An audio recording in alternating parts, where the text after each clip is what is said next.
बच्चू भाऊ काय गर्दी आहे राजू, डबल लोक आलेच ना. असं जसं 4-5 महिने झाले, 1-1.5 वर्ष आले, लोक त्याच्या अडचणीत तुंबल्या होत्या आणि तोच उत्साह, तोच आनंद आणि डबल ज्या पद्धतीनं लोकांच्या अडचणी सॉल्व्ह करत आज सपाटा लावलाय. येणारा कालखंड कोणत्या प्रकारच्या ह्या अडचणी सॉल्व्ह करण्यासाठी आपलं पुढची रणनीती राहील किंवा कोणतं योगदान राहील? असं आहे, धर्म जातीच्या नावानं निवडून येणं फार सोपं असतं, पण प्रत्यक्षात जात धर्म सोडून म्हणजे त्याला धरून सोडल्यापेक्षा धरून सामान्य लोकांचा जो काही अडचणीचा आहे, परिपाठ आहे, तो सोडणं फार महत्वाचं आहे. इथं कसब लागतं, इथं त्याच्याबद्दलची प्रामाणिकता पाहिजे. त्या आपल्या हातून अधिक लोकांना कसा फायदा होईल याचा विचारानं आपण उभं राहिलो पाहिजे. जे छत्रपती शिवरायानं डोक्यात घेतलं होतं, तुमच्या बाबासाहेब आंबेडकरांनी ज्या पद्धतीनं सामान्य माणसाला आधार देण्याचं काम केलं, त्या विचारानं ग्रासलेले आम्ही लोक आहोत. त्या विचारानं आम्ही चालणारे लोक आहोत, ग्रासलेले म्हटल्यापेक्षा. त्या विचारानं लोकांचा विश्वास आहे का बच्चू कडूकडे गेलं का ते प्रामाणिकतेनं त्या गोष्टीकडे पाहतं आणि त्या पद्धतीने ते काम करतं. आखरी त्याच्या मागं त्याची निष्ठा आणि प्रामाणिकता असणं फार महत्वाचं असतं. आणि म्हणून लोकांचा विश्वास वाढला का गर्दी वाढतं, गर्दी वाढली का त्याची चर्चा होतं. त्याचपैकी तुम्ही त्या माध्यमातून इथं आलेलं आहे. तसे भाऊ तुमचा कार्यक्रम म्हटलं की आम्ही येतो तिकडे.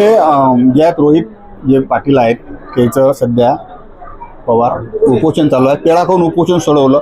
जे आपली मागणी होती तेच मागणी त्याने घेतली. मी आम्ही पत्रकार परिषदेमध्ये प्रश्न केला होता की बच्चू भाऊच विरोधकाले एकदम सांगतात आणि जे एकदम धनडाणगे भांडवलदार मोठे राजकारणी तेही तुमच्या मागणीसाठी जर तसाच काहीतरी उपोषणाचा हत्यार उचला लागत असेल, बच्चू भाऊ येतो कॉपी होरी आहे.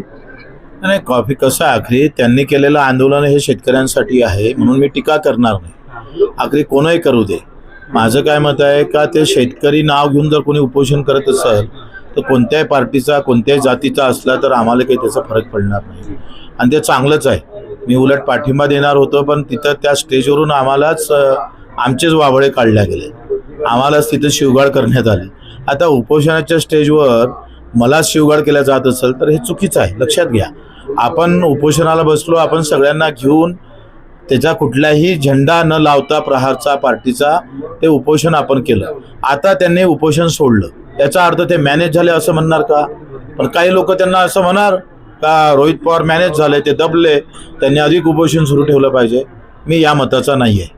आखरी आवाज उठवणं, त्याला तिथपर्यंत नेणं हे सुद्धा फार महत्त्वाचं असते. आणि मग आमच्यावर ज्या टीका केल्या, वास्तविक 30 जूनचा आपण शासन निर्णय काढायला लावला, समितीमध्ये आश्वासन घेतलं आणि 1 जूनला आपण शासन निर्णय काढला. म्हणजे 1 महिना अगोदर काढला का नाही काढला? आंदोलन केलं नसतं तर हा शासन निर्णय निघाला नसता. कदाचित त्याच्या त्रुट्या आहे, काही कमी आहे, त्याच्यासाठी आपण लढणारच आहोत. पण शासन निर्णय काढला त्याचं कौतुक न करता बच्चू कडूनं हातमिळवणी केली, देवाभाऊशी हातमिळवणी करून चुकीचा शासन निर्णय काढला, जसं काही मीच काढला, मीच मुख्यमंत्री आहे. अशा पद्धतीचं श्रेय द्यायच्या ऐवजी काही लोकांनी आमच्यावर टीका केली. म्हणजे कर्जमाफीवर लोकांना आम्हाला चांगलं म्हणायच्या ऐवजी काही लोकांनी वाईट म्हटलं, हे खरं तर त्याच्यातलं दुःख आहे. मला असं वाटतं का अशा पद्धतीनं प्रत्येक गोष्टीकडे राजकारण म्हणून पाहिलं जातं ना, तेव्हा हे सगळं संपुष्टात येतं. काम करणारा कार्यकर्ता थांबतं.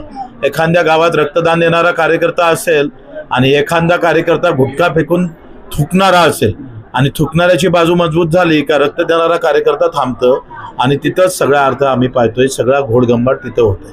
म्हणजे आम्ही हे लक्षात घेतलं पाहिजे का गुटखा घेऊन थुकणाऱ्या लोकांच्या कॉमेंट्स वाढत चालल्या. गुटखा खाऊन थुकणारे लोक आम्ही पाहतोय का याच्यात आता लिडरशिपमध्ये यायला लागले. पण रक्तदान करून सेवा करणाऱ्या कार्यकर्त्याला स्ट्रगल न करत असेल तर रक्तदानाची चळवळ थांबल्याशिवाय राहणार नाही, याची काळजी लोकांना घेतली पाहिजे.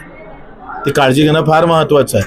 500 किलोमीटर पायी चाललो, 7 दिवस पहिलं उपोषण, 3 दिवस अगोदरचं उपोषण, 350 सभा, 76,000 किलोमीटरचा प्रवास. लोकांना बरं वाटत नसेल तर आमच्यासारख्यानं काय करावं, आम्हाला पडलेला प्रश्न आहे. आपण एक वस्तू